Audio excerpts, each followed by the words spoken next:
You'll be fine going to the hospital alone, right? I swear I'll send you straight to hell. My name is Lisa, and I'm currently 9 months pregnant. It's my first time giving birth, so while I'm filled with anxiety, I feel truly blessed about welcoming a new member into our family. My husband, David, is a white-collar worker and has weekends off. However, he doesn't offer much support around the house or help with shopping. This is because he usually goes back to his parents' home on weekends. David has a deep bond with his in-laws, and since their home is nearby, he spends almost every weekend there without any specific reason. Since becoming pregnant, I've been cautious about lifting heavy objects. For instance, when buying heavy items like rice, understanding friends often help out. My daily routine starts by waking up early, preparing breakfast for David, and seeing him off to work. Afterward, I do the cleaning and laundry, and then head out for any necessary shopping. Once I return home, I start prepping for dinner. Only after finishing these tasks can I finally have some relaxation time. Since taking maternity leave, I've taken up a new hobby, blogging. Every day, I write a diary accompanied by photos I take, such as meals, the blue sky, flowers blooming in the garden, and more. Many friends and acquaintances leave comments, and these moments of journaling have become small daily joys for me. One evening, as I was preparing dinner, my husband returned home as usual. He carelessly placed his bag and jacket on the sofa, and I tidied them up, hanging them on a coat hanger.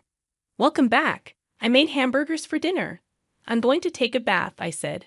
Responding curtly, he headed straight for the bathroom. 3 years have passed since we got married, and there has been little kindness or consideration from him. I occasionally wonder if this is truly what a marital relationship should be like. But I've resigned myself to it. When David returned in his pajamas, I handed him a drink. "Where's the beer?" he asked, glancing at the bar. I hinted, "Sorry, I forgot to buy it today. I'll get some tomorrow." "Seriously? Go to the convenience store now." His demeanor changed immediately, and he spoke with evident anger. I was irritated. Why was he asking his pregnant wife to do this? If you want it so badly, why don't you go get it yourself? It's hard for me to move around with this big belly. At that moment, he became even angrier and started shouting. "You're the one who forgot to buy it. It's your job to fix that mistake. Just because you're pregnant doesn't mean you get special treatment." My mother always said it's important to keep moving for the sake of health. Knowing that he doesn't calm down easily when he's angry, I reluctantly decided to go to the convenience store. Once I arrived, I bumped into Sarah, a neighbor. "Oh, Sarah, good evening." "Good evening, Lisa. Did you forget to buy something too?" "I ran out of sauce, so I came here." Sarah's cheerful voice slightly lifted my spirits.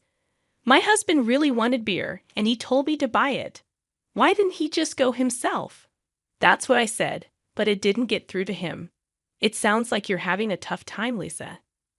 After walking together for a bit, Sarah and I parted ways at a crossroad. When I returned home, David was lounging on the sofa, watching TV, having not even cleaned up after dinner. "Why did it take you so long? What were you dawdling around for? Give me the beer." David's disgruntled voice and his insensitive remarks made my heart ache. However, I handed him the beer without a word and began cleaning up after the meal. How could he say such things to me, especially when I'm pregnant? I felt the urge to retort, but I didn't want another shouting match, so I remained silent. Afterward, I had my dinner, took a relaxing bath, and headed to the bedroom. The next morning, David acted as if nothing had happened. It seems he's the type to forget everything after a good night's sleep.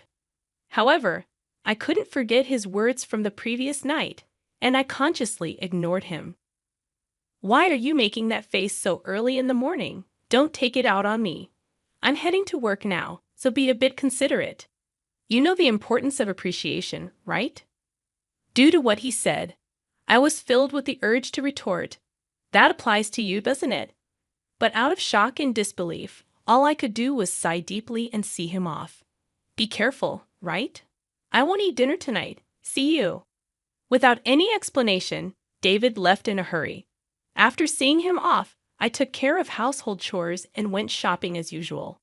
However, since David mentioned he wouldn't be having dinner, I decided to prepare something simple just for myself. Then, as I was about to start my meal alone in the evening, I heard David's unexpected return and rushed to the entrance. "I'm back. Thanks for your hard work, but you said you didn't need dinner today, right?" "Yeah, but my drinking party got canceled. I'm hungry. You have something to eat, right?" "Well, I only prepared a meal for myself today." Upon hearing this, David's face contorted with anger. "Didn't you even consider the possibility I might come back? This is unbelievable." Saying that, he moved to the dining table, and upon seeing the dinner I prepared, his mood worsened. "What do you call this a meal? I seriously question if you're properly doing your duties as a housewife. Don't waste the money I'm working for." I quickly prepared something for myself. "Please don't get mad like this. Maybe you should learn proper cooking from my mom. Honestly, I've always found your cooking lacking." Again, he always compares me to his mother. Doesn't he realize how hurtful these comparisons can be? "I can't eat this. Go buy something." Hearing this, my heart sank further. What does he think of me? It's already night, and I've taken a bath. Can't you go buy it yourself? Forget it. You forgot to buy beer yesterday, didn't prepare dinner today. It's so frustrating. "I'm going back to my parents' place." David stormed out and left alone in the house. I strangely felt a sense of relief. The next morning, as I expected, I received an angry call from David's mother. "How can you not serve David a proper meal? This feels like moral harassment, if not worse." I explained what happened yesterday, but she wasn't accepting it. So I apologized and ended the call. After the call, my mood plummeted. Since David wasn't home, I decided to have a leisurely late brunch. However, the thought of David coming back tonight weighed on my mind. Considering yesterday's events, I decided to make tonight's dinner special. I shopped with more care than usual, picking out ingredients and adding David's favorite beer to the cart. I was determined to prepare a dinner that would earn David's praise. I shortened my blog update time a bit to allocate more time to cooking. After dedicating ample time to preparations, the table was set beautifully, as if it was a special occasion. Looking at it, I felt a sense of accomplishment and couldn't help but praise myself. With this, he should definitely be satisfied. I waited patiently in the dining room for David to come home, but as time passed, there was no sign of him. I tried contacting him several times via my smartphone, but there was no response, and I became more worried as the clock continued to tick. 1 hour, then 2 hours passed, and I began to get anxious. Did he possibly go to his parents' house? Thinking this, I called David's parents to check, but they said he hadn't come there either. I tried calling David multiple times, but still, there was no response. As midnight approached, just when I was considering contacting the police, a staggering David returned home. He seemed clearly drunk. "I'm home, hiccup." I rushed to the entrance in concern and found David lying on the hallway floor. "What happened? Are you okay?" Hearing my voice, he responded angrily, "Too loud, go away." He then staggered towards the dining room. When I tried to support him, he forcefully shook off my hand. "Don't touch me. Don't come near me with that ugly face. To think you're my wife." In his drunken state, he spat out those words and then just lay down right there. Those words were beyond shocking. Why? Why can't he consider others' feelings? His remarks hurt me deeply, and I was filled with thoughts of maybe he no longer sees me as family. Tears welled up in my eyes. I put so much effort into cooking, it was all for nothing. With that thought, I had my dinner alone and enveloped in loneliness. The next morning, David woke up as if nothing had happened. "My head hurts. I guess I drank too much." "But why did you leave me in the hallway?" "You chose to lie down there, David. It's not my fault." "Aren't you my wife? At least take care of me when I'm drunk." David's words made me wonder why he always blames me right away. If you weren't going to eat at home, you could have at least let me know. I had prepared a nice meal, and I called you multiple times. Why didn't you answer? Then David replied nonchalantly, "My drinking party from the day before got rescheduled to yesterday." Do I have to report everything? Besides, you know how hard it is to pick up the phone during a gathering. Think about my situation. With every word David said, my heart got colder and my expectations of him diminished. That way, I won't feel hurt or disappointed anymore. This thought lingered in my mind that I'm taking a break and going back to my parents' home tomorrow. Being with you lately feels unpleasant and boring. Seeing David's attitude of looking down on me made me increasingly consider the option of divorce. Our baby is due soon, and my heart races in anticipation. Even though I've heard stories about the pains of labor from friends, my excitement to meet the new life inside me overshadows those concerns. The neighbors often encourage me with words like, "It's just a little while longer," which brightens my mood. "Hey, want to go on a family trip soon after David returned home?" He made a surprising suggestion. "Really? But I'm talking about a family trip. My mom and dad want to join." I was taken aback. Why would parents make such a proposal? Tensions exist between me and David's parents whenever there's an issue concerning David. They tend to blame me, like the previous phone call incident. However, the sudden idea of a trip left me doubtful. I'm about to give birth soon, and traveling a long distance might be a bit risky. David replied, "How many times do I have to tell you? Just because you're pregnant doesn't mean you're sick. My parents are thoughtfully inviting us. But what if something happens? It'll be fine. Everything's already decided. We'll go for 2 nights and 3 days next week." "What? Next week is my due date. That's a bit. Just do as you're told. Prepare for the trip." End of discussion. David just expressed his opinion and then left the room. I'm in trouble now, I thought to myself. The next day, I sought advice from a close friend and explained the situation. She was concerned and said, "That's a bit too much." While I was contemplating how to decline the offer, the day of the trip suddenly arrived. "Actually, I'm not feeling well today. I'm worried about the baby, so I'm going to rest at home." I tried to use that as an excuse, but David didn't seem convinced. "Anyway, you can just rest in the car, and you'll be fine, right? Come on, bring the luggage. We're heading to my parents' house, so hurry up." As we headed to the car, I was worried and asked, "Is this really okay?" After loading our luggage into the car and sitting in the passenger seat, I felt warmth at my feet. Looking down, I noticed water spreading around them. "Oh my water broke." I immediately informed David. "David, I think my water just broke. Please take me to the hospital quickly." Taken aback by the situation, David exclaimed, "Are you serious?" "Yes, I'm serious. We need to go to the hospital now.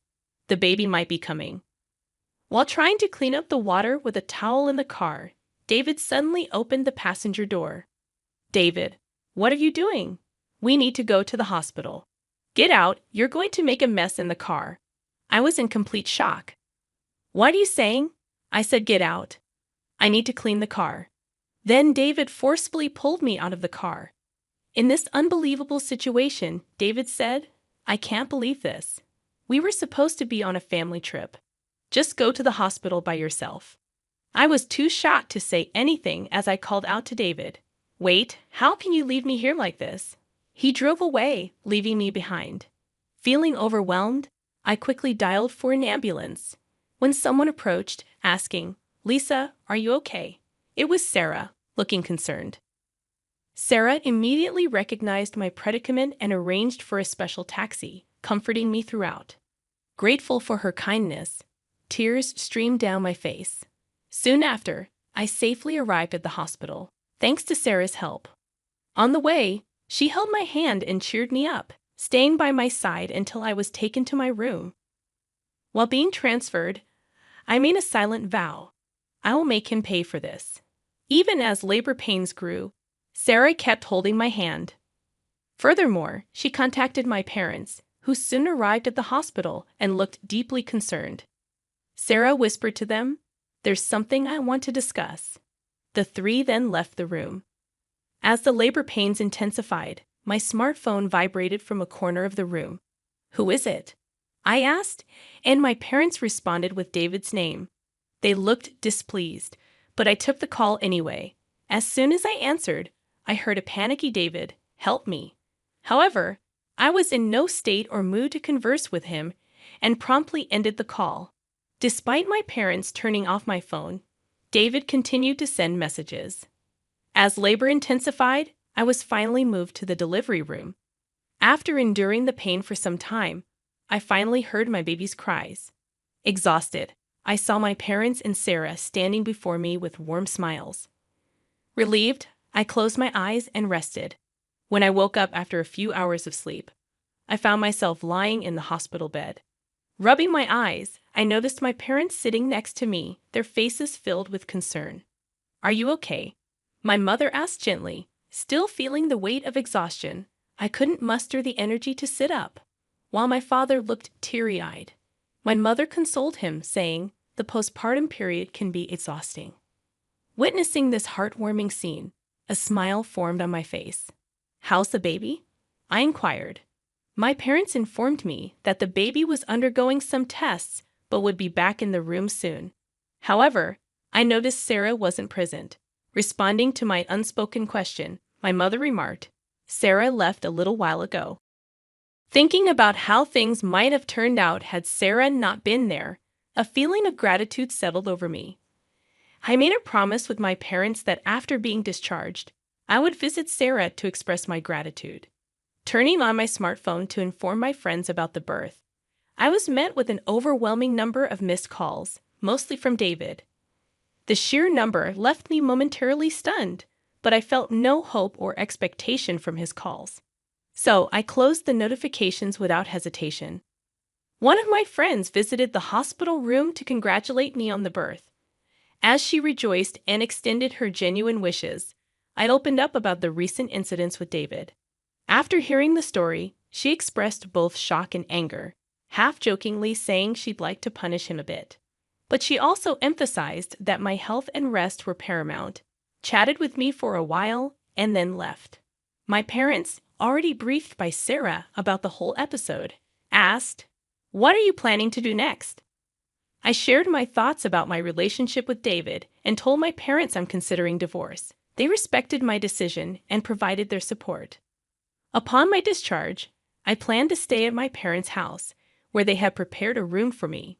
Meanwhile, David seemed to have visited the hospital, but as I had informed the hospital staff that I didn't wish to see him, he wasn't allowed in. The next day, Sarah came to my hospital room holding a fruit basket. "Sarah, you came!" I exclaimed with delight. "You seem to be recovering well, but remember not to overexert yourself. Postpartum fatigue can be quite profound," she advised. Feeling comforted by Sarah's words, I sighed with relief, taking the fruit basket from her. "Sarah, thank you so much for helping me. I don't know what would have happened if you weren't there." I expressed my deep gratitude as I bowed deeply. Sarah gently laughed, saying, "What's most important is that both you and the baby are healthy. I just want a small hand. Regardless, I'm forever grateful. Once things settle down, I'll come over to thank you properly." Sarah laughed warmly in response. "You know, I've talked to my husband about what happened. He seemed quite furious." From her words, I could somewhat deduce David's situation. "Sarah, I'm truly sorry for dragging you into this mess," I admitted. "Don't worry. Remember who you owe for being able to work at your current company. This incident is truly hard to forgive." At that moment, I heard a stern tone in Sarah's voice for the first time. Sarah was actually the wife of the CEO at the company where my husband worked. When we first moved to this residential area, I had no idea about this fact. However, as we frequently encountered each other at the local supermarket, shops, and occasionally at convenience stores, we gradually became closer. We even began to enjoy tea together, and during these sessions, I learned about the nature of her husband's job. On the other hand, my husband was completely unaware of this background. This was because he didn't even accompany me for our initial neighborhood greetings and didn't prefer interacting with our neighbors. Sarah had previously told me gently, "I don't want to cause any trouble, so don't tell your husband," and I had respected that request.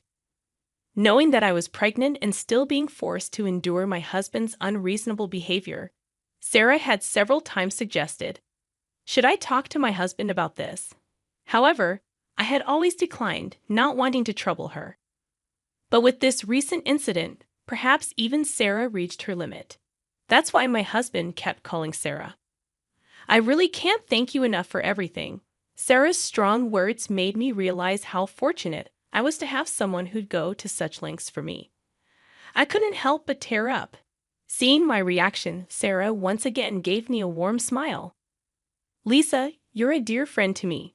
I can't just stand by and watch when something like this happens to a friend." Our conversation was filled with heartfelt smiles. However, my husband's messages didn't stop despite the barrage of notifications. Online, I consciously ignored them all. Thinking about the divorce made my mind clear, and all I wanted was to think about how to live my life with my baby. As I was preparing to leave the hospital, a close friend visited my room, handing me her smartphone and saying, "I want you to see this." Displayed on her phone was a post that had become a major topic on a certain social media platform. When I asked what it was about, she informed me that she had posted about my husband's recent actions on social media.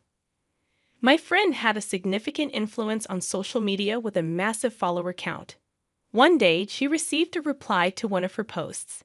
The follower who replied had, by chance, captured a video of the scene where I was yelled at by my husband after being let out of the car. The follower, wanting to protect my privacy, blurred my face in the video and, with my friend's permission, shared it online. The video spread like wildfire, and as a result, personal details about my husband and even his company were identified. Currently, my husband seems to be under a barrage of criticism online. What? I had no idea it had escalated to this level. My friend, smiling gently, remarked. "Well, they brought it upon themselves, didn't they? My husband's actions and their consequences were all a result of choices he made." Furthermore, when one of my husband's friends confronted him about the incident, he reportedly excused himself, saying, "I had a prior travel commitment with my parents that day, so I had no choice." Because of this statement, not only my husband, but also his parents began to face criticism online. The story spread even in the vicinity of my in-laws' home, and there seemed to be various topics related to my husband's parents circulating on social media. Suddenly, my phone started ringing.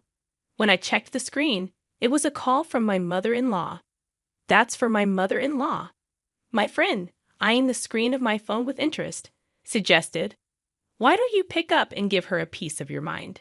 However, I was so fed up that I felt no words to do so and decided to ignore it. Before I knew it, the missed calls log was filled with names of my husband, father-in-law, and mother-in-law. Ever since the incident was highlighted on social media, even the hospital staff seemed to be aware of my situation and started offering genuine support. Whether my husband or in-laws came to the hospital or called multiple times, the hospital staff didn't allow any contact with me. As my discharge date approached, I had one pressing worry: whether my husband and in-laws might be lurking outside the hospital. My parents reassured me, saying, "You have nothing to worry about." But the thought of my precious baby being in danger left me anxious. However, that concern was quickly dispelled on the day of my discharge, as my parents were helping me with my belongings. I heard my husband's voice shouting, "Lisa," followed by the loud voices of my in-laws. Suddenly, men in black suits surrounded me, forming a protective barrier. As I tried to understand what was happening, one of the men approached me, gently opening the car door and said, "Don't worry, we're here on Sir's request to protect you." It seemed my parents were already aware of this, as my mom said, smiling, "Didn't I tell you there's nothing to worry about?" Believing her words, I felt relieved and smoothly got into the car. All the while, my husband and in-laws, overwhelmed by the presence of the bodyguards, couldn't come any closer. I can't find the words to express how grateful I am for Sarah supporting me like this. The only thing occupying my mind was how to reciprocate Sarah's kindness. My parents felt the same, saying in unison, "We have to find a way to show our gratitude to Sarah." Although my new life began smoothly and pleasant days continued, the contacts from my husband and in-laws never ceased. I mailed them the divorce papers, but there wasn't even a hint of acceptance. One day, my in-laws called our home. It seems my father answered, and they addressed him with the attitude of, "She became a part of our family, so no matter how she's treated, she shouldn't complain." When my father angrily retorted to their statement, it seems they were taken aback and quickly hung up. While discussing how to handle this with my parents, I decided that seeking professional assistance was the best course of action and resolved to consult a lawyer. Coincidentally, my father was acquainted with a lawyer, and when we explained our situation, he graciously promised to help. I informed the lawyer about the video circulating on social media and detailed past events. When the lawyer reached out on our behalf, my husband was initially taken aback. However, over time, he became defiant. "We'll solve marital issues ourselves. We don't need a lawyer," he argued in a fled tone. However, the lawyer calmly responded, "I'm acting upon Lisa's request. Any future communication should be directed to me. It's up to Lisa, my client, to decide whether or not she wants to involve a lawyer." My husband was at a loss for words, though initially refusing to divorce. When mediation and the possibility of a court case were suggested, the word court seemed to shake him, and he reluctantly agreed to the divorce. I have no interest in the child and have no intention of seeing them in the future, so I don't see why I should pay child support. As for property distribution, I did nothing wrong, he claimed irrationally. The lawyer calmly explained from a legal perspective, but my husband still seemed unconvinced. "In that case, it seems we'll meet in court," the lawyer suggested. My in-laws, who were listening nearby, appeared to panic and immediately agreed. When I was informed of this by the lawyer, I was shocked that I had ever married such a man. I had been communicating with Sarah since returning to my parents' home, and when I told her about the recent events, she playfully and gleefully suggested, "How about seizing your ex-husband's retirement pay? Garnishment is one way, right?" Feeling overwhelmed by Sarah's astuteness, a while later, I was contacted by the lawyer who conveyed that my husband wished to apologize in person. Wanting a satisfactory conclusion, I agreed to converse over the phone under the supervision of the lawyer. The day of the scheduled call arrived. On that day, I was accompanied by my parents and the lawyer. From the other end of the line, I heard, "Finally, you answer. Apologize now, and I'll forgive you. So come back home. Let's be a couple again. The house is a mess. I might lose my job, and everyone's looking at me coldly. All of this is your fault, so take responsibility." He continued to bombard me with accusations. Without being overwhelmed, I calmly chose how to react. When he said, "See, you can't even reply properly, truly a woman with no redeeming qualities," I finally responded, "Just so you know, this conversation is being recorded. I'll keep it as evidence. Goodbye." Hearing this, my husband's voice revealed his shock. "Wait, you recorded it? That's not fair, right?" I was joking. "I'm sorry. I can't live without you. Let's start over. We truly loved each other, right? I promise I'll try harder from now on." After hearing those words, I immediately hung up the phone. With the recorded data in hand, I handed it to the lawyer and asked, "Can you utilize this audio as evidence?" Shaking his head in disbelief, the lawyer remarked, "He truly is an incorrigible man." My parents, feeling the same as me, had firmly decided to sever ties with him. Seeing his behavior filled them more with astonishment and disappointment than anger. At some point, I realized I was slightly enjoying this drama, clinging to the little devilish side of me that emerged. The divorce procedures with my husband concluded smoothly. Both the property distribution and child support agreements went forward without a hitch, and the turmoil began to subside. Due to the information Sarah shared with her husband, the president of my ex-husband's company, he was promptly disciplined. The president, known for his family-oriented values, believed that an employee who couldn't protect his family couldn't be trusted by the company. David lost his job, couldn't make housing loan payments, and returned to his parents' home. His reputation was tarnished by the viral video, and he struggled to find stable employment, barely making ends meet with short-term part-time jobs. Rumors spread about his parents too, and according to reports from Sir's friends in the neighborhood, they seemed to live in perpetual unease. The cold societal judgment they faced, which exceeded my expectations, made me think that, surprisingly, this ostracization might be harder for them than any legal repercussions. With most matters settled and my health recovering, my parents, my baby, and I visited Sarah's home to express our gratitude. Both Sarah and her husband seemed genuinely happy and doted on my baby, making us feel warm and welcomed. After that, Sarah and my mother became close friends. Similarly, Sarah's husband and my father got along very well, and our families grew close. Furthermore, Sarah and her husband's son was around my age, and to everyone's surprise, our relationship began to develop in an unexpected direction. A few years later, the idea that I might actually become a part of Sir family was something no one could have ever predicted. Life truly is full of surprises.